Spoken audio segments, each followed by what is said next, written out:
So if you've been watching the news lately, it's pretty freaking obvious that the Trump and Biden presidential election is gonna. Well, I mean, it's been chaotic, and it's gonna probably bring chaotic behavior, maybe even into December. But for a lot of people, there's other elections inside of their states, municipalities, towns that are more important and may impact them more directly and honestly. So today we're just going to talk about elections that are important. And according to The Guardian, there are 10 current elections going on in states from Florida to Utah to California to Maine that are super important. And so today on the Tonic Accord, we're just going to talk about that.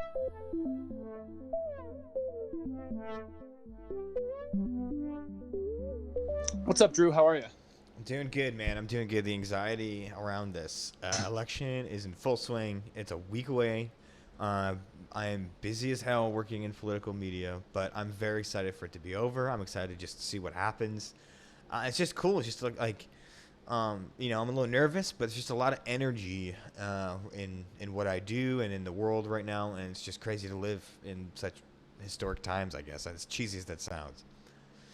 Yeah, I'm just ready for the election to be over because okay,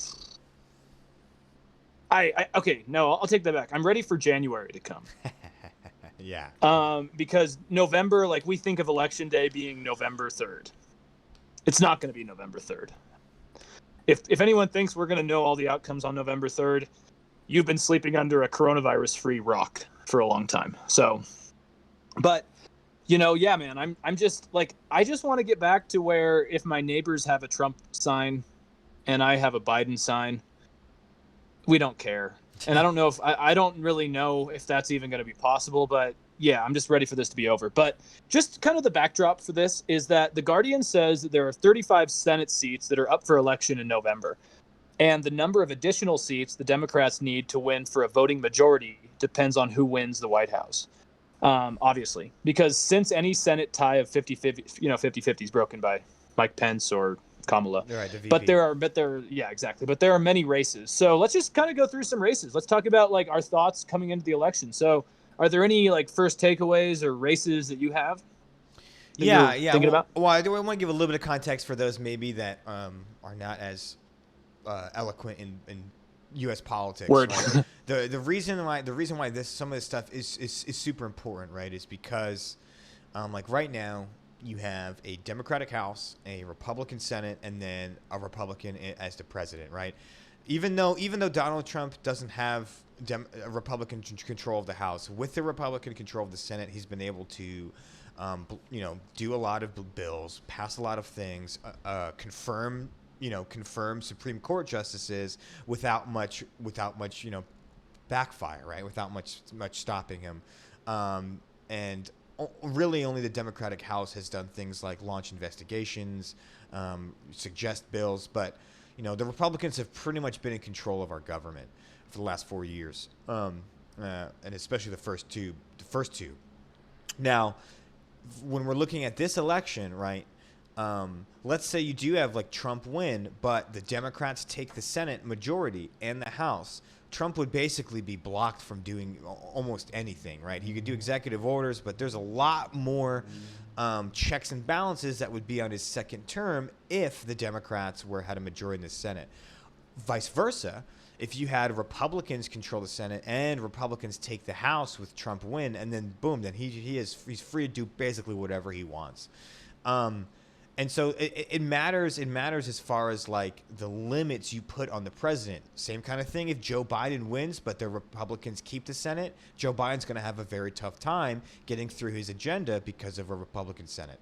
So this matters not only for the representation of your district or your state, if it's a senator or a congressman or woman, but it also does affect the larger scale of the federal government of how much power are we really going to see the president use or have the ability to flex, and who has the control of things like investigations or confirming Supreme Court justices. So matters a lot. If that's just for those who are maybe not as informed on why something like this matters, but I just want to get that out of the way.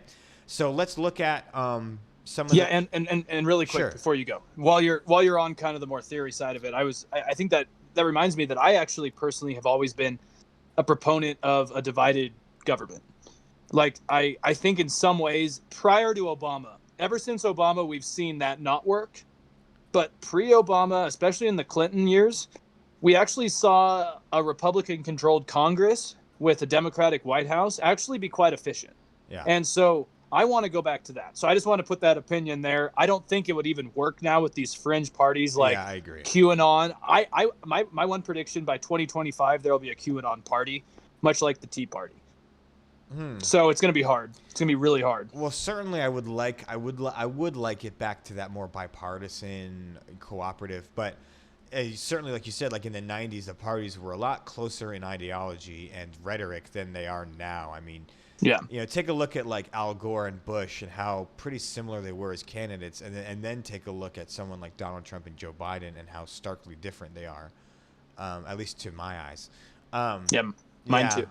But yeah, no, but I mean, we've had governments with, right, split tickets, I guess you could say, or right, like the House is Republican, Democratic Senate, and a Democratic president. We've had it before, so we'll see what happens this time.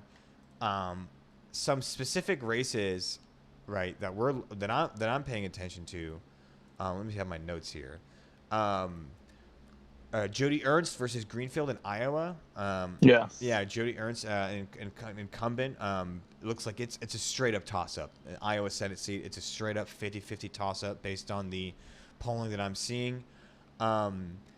And Iowa's heartland America, right? If that turns to blue, I mean, it wouldn't turn to blue as in like forever, but if that goes to a Democrat in the Senate, that's a big pickup for the Democrats and a big loss for the Republicans.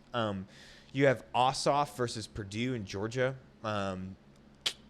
Ossoff probably it's leaning red. It's probably not going to go to Ossoff, but he has a good chance, right? He's probably got like a 45% chance. It can happen.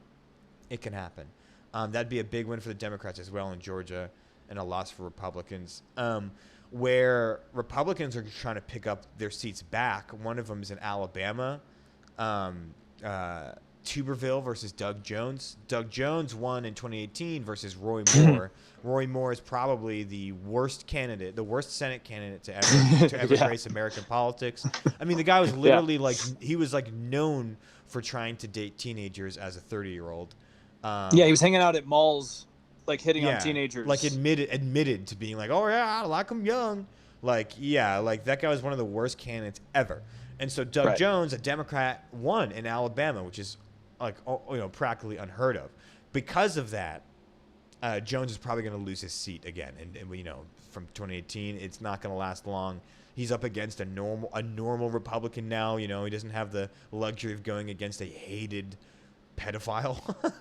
So he's against a regular opponent, and he's probably going to lose that seat. So the Democrats are probably going to lose some seats in Alabama, but they're looking to gain some seats. And overall, 538 politics, which does aggregate a lot of polls, gives a majority outcome. Like there's a 73% chance that the Democrats win control of the Senate, which is pretty crazy. Yeah, Drew, and I have a theory about that because I was talking to my dad about this earlier, and I think a lot of Democrats, especially like our generation of the more progressive side, are going to say that, everyone's just waking up, getting more woke, and like states are kind of getting more progressive. Or I would step back and say that a lot of these places are still super conservative, but when the election is involving a controversial figure, it's going to be easy to vote against them. And you mentioned that well with Doug Jones in Alabama. Like, he's going to lose. I do think he's going to lose because, I mean, he's a pretty moderate, Democrat. But he won because the guy was a, self-proclaimed young girl lover. It's pretty easy to win when that's your competition. And I would go on the national level. Trump is almost toxified. I don't know if that's a word, but he's toxified some of these races, especially like Lindsey Graham, where it's like a toss-up in South Carolina. I don't think it's because, Lindsey Graham's been a senator since, I think, 2003. People liked Lindsey Graham, and they probably would vote for him still in a normal year. But he's basically sucked up to Trump and is kissing Trump's ass on every turn possible. And I was telling my dad this earlier, I think myself included, I don't disagree with all of Trump's policies. I don't. But I voted for Biden because I'm sick of this. It's toxic and it's ugly and it needs to go. And I think that's where a lot of these states, especially these swing states, are. there's a lot of older voters who just don't want chaos. They just want something normal. And someone like Senator Graham in South Carolina, he's toxic. He's come off on the national scale as toxic. Right. But what I'm curious about is it going to demarcate the difference between national elections and state elections? Like, just because on a nationwide scale Trump isn't very popular, does that mean Lindsey Graham's going to lose because he's a Trump sycophant? Right. I don't know. But it's just fascinating to me because I think this election is unprecedented, where a lot of conservatives might not vote. They might vote for Biden, and some are going to vote for Trump. But from what I'm seeing, a lot of people just don't want to deal with Trump anymore. And so it's going to make this election weird. And, like yesterday we saw Susan Collins in Maine vote against Amy Coney Barrett, which I'm confused about because I would have probably voted for her over Kavanaugh. But yeah, it's just interesting, man. I don't know. Well, she's trying to keep her seat, and she was seen as an independent for a long time, but then, the whole Trump era muddied up her image in Maine, and yeah, so she voted for against Amy Coney Barrett because she wants to keep her seat, is my guess. Yeah. It was an unpopular move in her state to go ahead with those confirmation hearings to begin with. Right. Yeah, that's another thing too, right? The difference between national sentiment and state sentiment and where people's anger lies, right? Because, there probably are people that are angry with Trump as a person and as a president, but don't necessarily see it as an issue with republicanism or conservatism, right? You could have people that, well, I'm going to vote for Biden because of the, like the soul of the country argument, but I'll still go locally. I'll vote Republican because that's what my ideological beliefs align with. I can see that happening. So, it doesn't mean like, if Trump gets blown out, it doesn't necessarily mean everyone else gets blown out too, right? And I also think that, like you said, the Trump effect, we may see a more blue wave this race, but we'll also see what's called rubber banding, right? If you have a massive shift left or right, usually a little bit after that, it contracts a bit back. It rubber bands back to the norm. It might still have a change. So so for example, Texas, right? Everyone's thinking, oh, Texas, is lean red, maybe even purple. It's lean red and purple this election. You know what I mean? Like if we were back to maybe, more normal quote unquote candidates like a Romney or something, I think Texas would rubber band back to pretty safe red, right? Maybe not. Maybe there's a huge demographic shift, and I know that there is some of that change, and we can go more in depth in that on some other time. But basically, like I do see a lot of people get super excited where it's like, oh, if Texas is lean red purple now, then maybe in 10 years it'll be solid blue.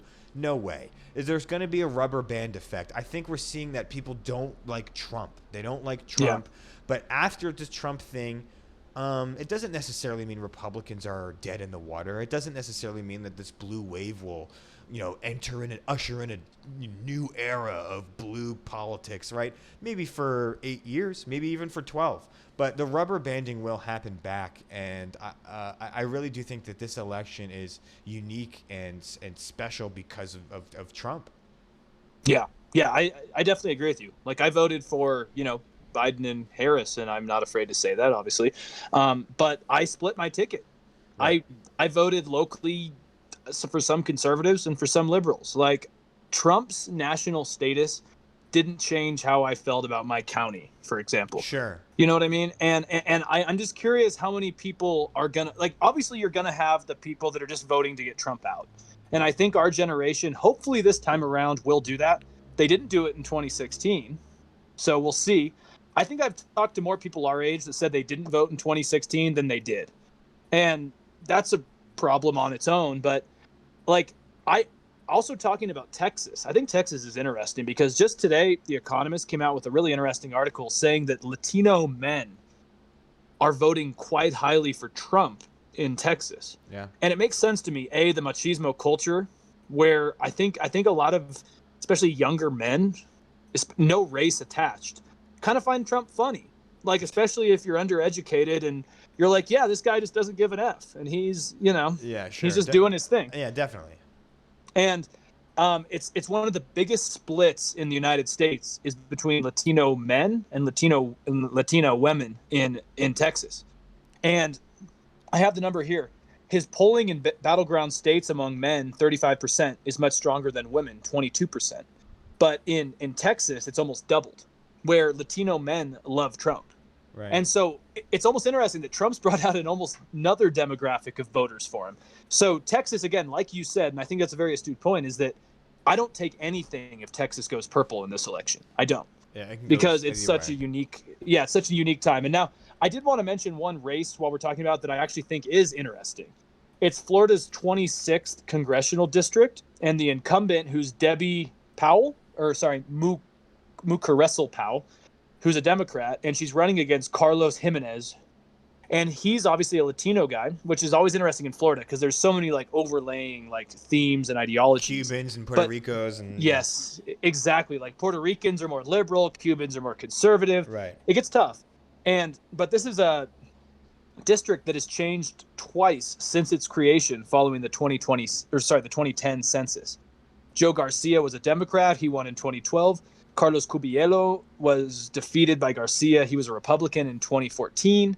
And it's always been close. And so I think this shows that actually Latino voters, while like I think the focus has been on Black Lives Matter, the protests and police killings, and probably rightfully so, but I think we're actually forgetting that a lot of the voters in this country who may have an impact are Latinos, because they are hard to pinpoint all the time. Like Trump's rhetoric is obviously very anti-Latino, but it's anti-illegal Latino. So if you're here legally, I think there's a lot of Latinos who have that kind of survivor complex that goes along with like, I'm here doing my thing, and so why should we allow this illegal immigration thing to happen? You know, like, so it's interesting. There's a lot of crossover dynamics. I mean, people think that, I spent all this time and effort and waited years to do the process legally, right? I don't feel that then someone should get the same benefits I do by doing it illegally and cutting the corner. I understand that argument. I've heard that directly. Yeah. I've heard that directly from, legal immigrants to this country a few times. So, I mean, I understand that there's that sentiment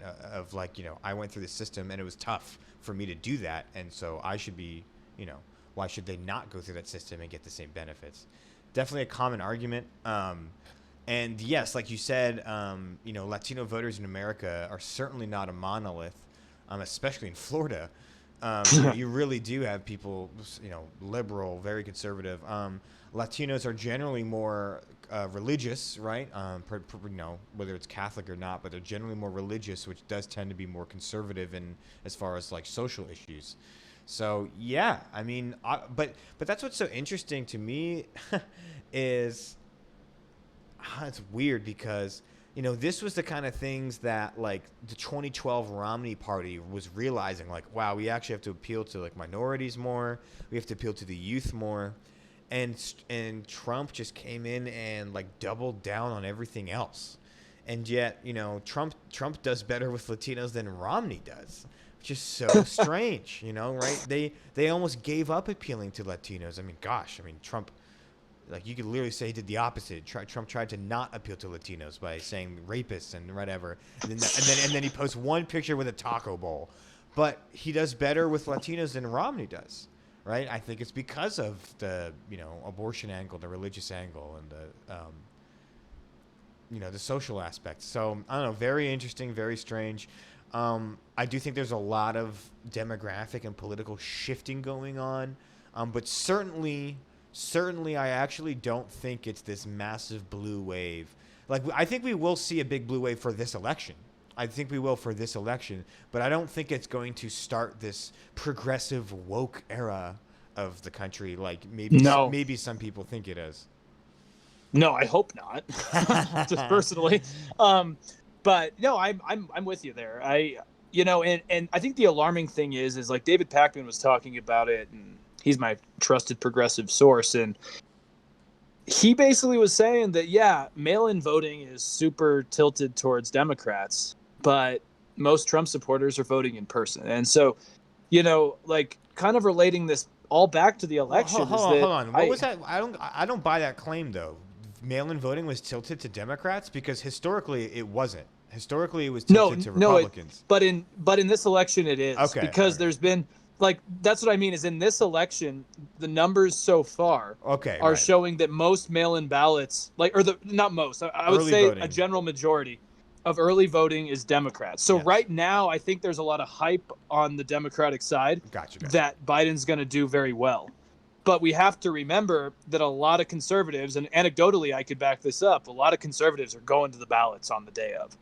And that's because there's less of a fear of COVID. I mean, you and I talked about this back in April when we did that, election episode. Like Republicans just statistically are less afraid of coronavirus, and so they're more willing to go vote. And so I just think everyone needs to hold their celebration for a moment. And I do hope that the Republicans, like Thom Tillis in North Carolina, Right. who's up for re-election, I hope he gets his ass kicked because he's supported Trump's policies on, a great coronavirus response. I hope that people vote, and that's what I voted for, is that I'm sick of not seeing, family members and grandparents and stuff while Trump and Mike Pence don't even have to quarantine. Yeah. I'm sick of that BS. And the fact that there's conservative Republicans inside of the Senate or the Congress that have supported that and said Trump's done a good job, get their asses out of here. Right. I'm sorry. And I hope that happens. Yeah, well, I mean, we'll see. I mean, look, like, it's shifting.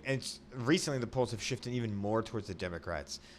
In September, the conversation was the Democrats might pick up 5 to 8 seats. Now the conversation is the Democrats might pick up 5 to 12 seats. Like, the goalposts have gotten larger for the Democrats, which is good for them. And again, like let's remember. Okay, so let's say, look, based on polling, the more likely option is that Biden wins the election. The more likely option is that the Democrats win the Senate and keep the House. That's just based off polling. Now, of course, there is a very hefty probability that neither of those things happen. It is within the realm of possibility. Of course it is. But let's just go through this scenario. I mean, if you have a Democratic House, a Democratic Senate, and Joe Biden, I mean, the Democrats are going to go to town. They are going to launch investigations into Republicans. They are going to pass bills with, very quickly. And they're going to go to town, and the Republicans are going to be they won't be able to do anything. Let's say another scenario is Trump wins the election, but the Democrats are still favored and take the Senate. Then Trump his knees are cut off. No more Mitch McConnell to help him get all his dirty work done. I mean, if you don't have a Senate majority, you're toast. And the Democrats and on top of that, the Democrats are going to launch investigations into you and your kids. So, Trump, he's got to be shaking in his boots because he not only needs to win, but he needs to also keep his Senate. I mean, he's even saying stupid things on TV. Like yesterday, he said that he even thinks the Republicans are going to take the House. I don't think that's going to happen at all. I actually think that's the least likely scenario is that the Republicans take the House. But it is possible they keep the Senate and he keeps his presidency. We'll get 4 more years of the same. I think the two most likely options are Trump wins, Democrats take the Senate, he's cut off at the knees. Trump loses, Democrats take the Senate as well, and the Democrats get revenge for the last 4 years. Yeah, and I'm really worried about that. I think getting revenge for the last 4 years would actually be closer to civil war than anything else we could do. I'm actually working on some articles right now, about my views on reconciliation after Trump. And if you do look at a lot of historical context, it needs a balance between punishing those. Look at the Civil War, right? Yeah, but after the Civil War, the North still, admitted the South and did not go. And same with in Spanish Civil War, right? They did not punish the losers, And I don't think Democrats, and I don't think that's part of Joe Biden's plan. I really don't. No, not Joe Biden's. Not Joe Biden's. No, but no. But Joe Biden can't account for the Democratic Party, right? You're absolutely right. Like Joe Biden is running on. I want to be the healing guy that brings together the soul of this nation, right? So I don't think he's on that revenge streak. But no. But progressives in the House, they might. I mean, Alexandria Ocasio-Cortez just said the other day. She tweeted, "Stack the courts." Right, so the rhetoric coming from the far left is way more, let's screw the Republicans, let's do every dirty thing that they've done to us, back at them. Let's stack the courts. We can have that conversation. I mean, there's certainly merit. There's some merit to this conversation. We can go down some other road. But the rhetoric from like House progressives Democrats is very different than from Joe Biden, which is heal, come together, soul of the nation. Whereas progressive Democrats are like put the entire Trump family in jail. Yeah, and that was my biggest fear, I think, of Trump, is that he's radicalized the left, as well as the right, yeah. right. But I'm just worried that whatever Joe Biden says, it's not actually encompassing a lot of the progressive wing, like you said, and so it's going to be interesting. And the last thing I'm going to say, and we should probably get out of here, is that people vote for your Secretary of States, because Politico was talking about how the underlooked government job, which is the Secretary of State, they're the ones who actually deal with managing voting. They deal with the hanging chads back in 2000 with Gore and Bush. And there's right now a lot of controversy dealing with Secretary of States and the role that they will play in state elections. So, that's actually something that I don't think enough people are talking about, is Secretary of States. So that's a good point. Yeah, keep it up. Interesting stuff, man. And, I'm probably going to be hungover on November 4th. I definitely am. But yeah, I think we're going to have a plethora of things to talk about in November. Yeah, I was going to say, I might be hungover on November 4th and 5th and 6th. And 6th. Yeah. Yeah. But anyways, guys, thanks for listening. This might be one of our last episodes before the election. So, yeah. I don't know. Let's just remember that we all are Americans. Yeah, no matter what happens, we all want to live in a country where you're treated fairly and have the opportunity for success and can live peacefully. So let's remember that at the end of the day, that we can all, I hope we can all unify at least on that. Yep. All right, Take care. Take care, Drew.